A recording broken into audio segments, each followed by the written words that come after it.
If you've ever wondered, where do I even begin in setting goals so that I can have the life that I was created to live, then this episode is for you. We are going to explore the different dimensions of your life and how to learn where you need to set goals, and even learn some examples of practical goals to begin with. So stay tuned.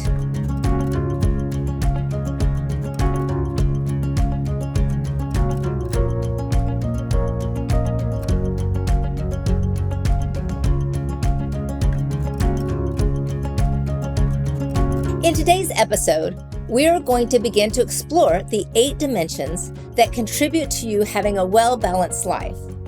Now, when I say balance, I do not mean equally weighted as much as I do equally attended to. What usually happens as we begin to set goals is that we choose 2 or 3 areas to excel in, and then we neglect several others. So to help us navigate through this process, a tool that I love to use before even asking a client to create goals is called the Wheel of Life. Now, on this wheel, your life is divided up into 8 areas, and you will personally evaluate on a scale from 1 to 10 how you think that you are faring in each area according to what you want your ideal life to look like. And I talk about this in another episode. What many people often discover is that there are neglected areas, and they are often surprised by these areas in their life that they aren't even addressing. I often compare this wheel to the tires on our car. When one wheel goes flat, it puts our life out of balance. In the same way that our wheels being out of balance can contribute to long-term destruction on our cars. Trust me, it recently happened to me, so I know. Well, eventually, those neglected areas in our life will have a similar effect in one way or another. So, we are going to explore what coaching in the 8 different areas looks like to give you clarity and maybe a better understanding of some of the areas in your life that you would like to focus on more and may even have been neglecting. Hopefully, this will guide you in setting current and future goals. Today, we are going to start out by exploring the area of family and relationships, because effective relationships take intentionality.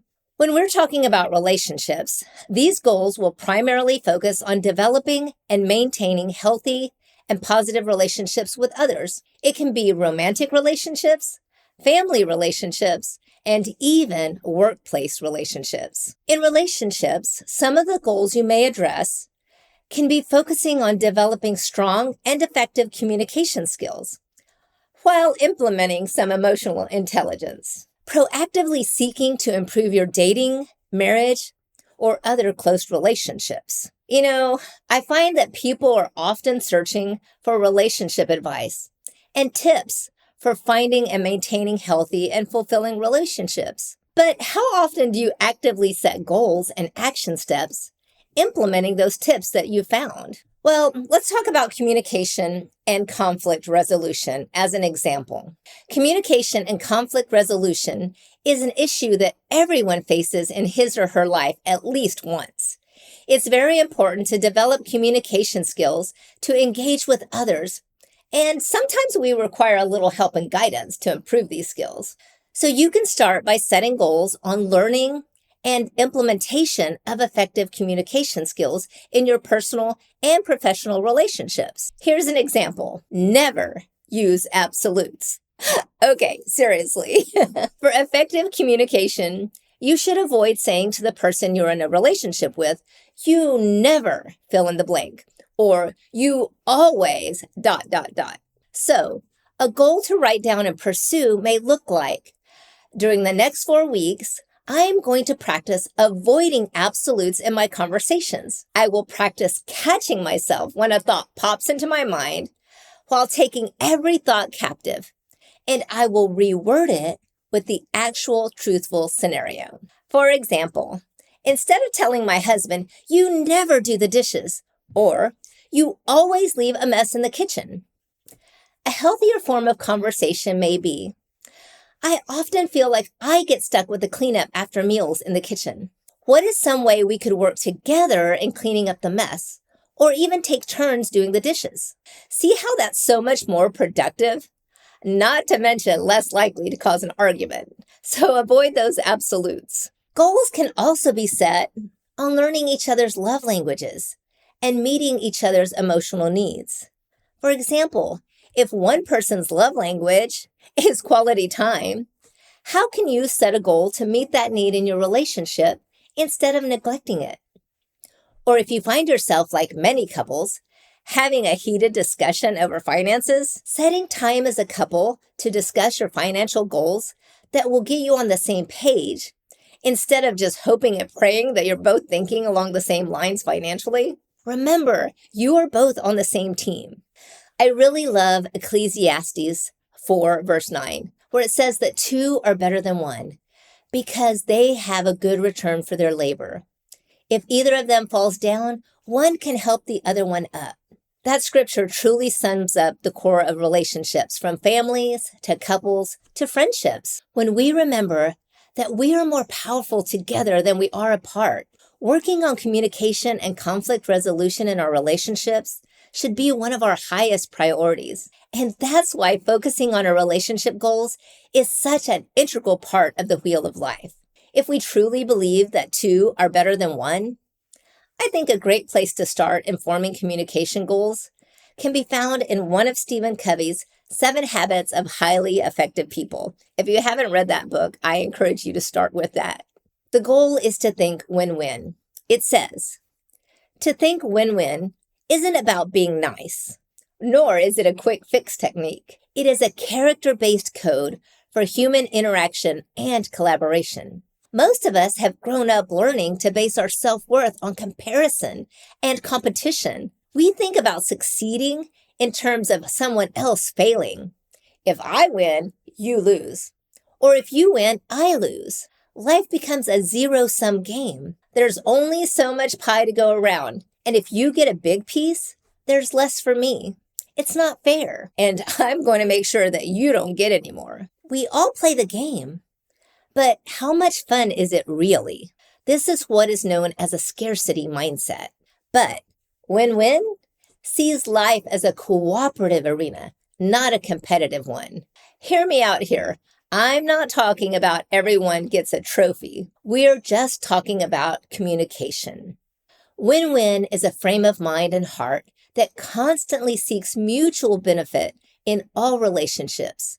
Win-win means agreements or solutions are mutually beneficial and satisfying, like doing the dishes. To go for win-win, you not only have to be empathetic, but you also have to be confident. You not only have to be considerate and sensitive, but you also have to be brave. This balance is the essence of real maturity, and it's fundamental to win-win.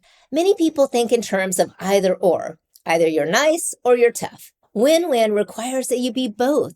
It's a balancing act between courage and consideration. There are 3 vital character traits that are essential to this paradigm. Number 1, integrity, one of my governing values. Sticking with your true feelings, values, and commitments. Second, maturity, expressing your ideas and feelings with courage and consideration for the ideas and feelings of others. And finally, the abundance mentality, which is the opposite of the scarcity mentality. Believing that there's plenty for everyone because we serve a big, big God. I also often get questions from mothers on how to improve their relationships with their kids.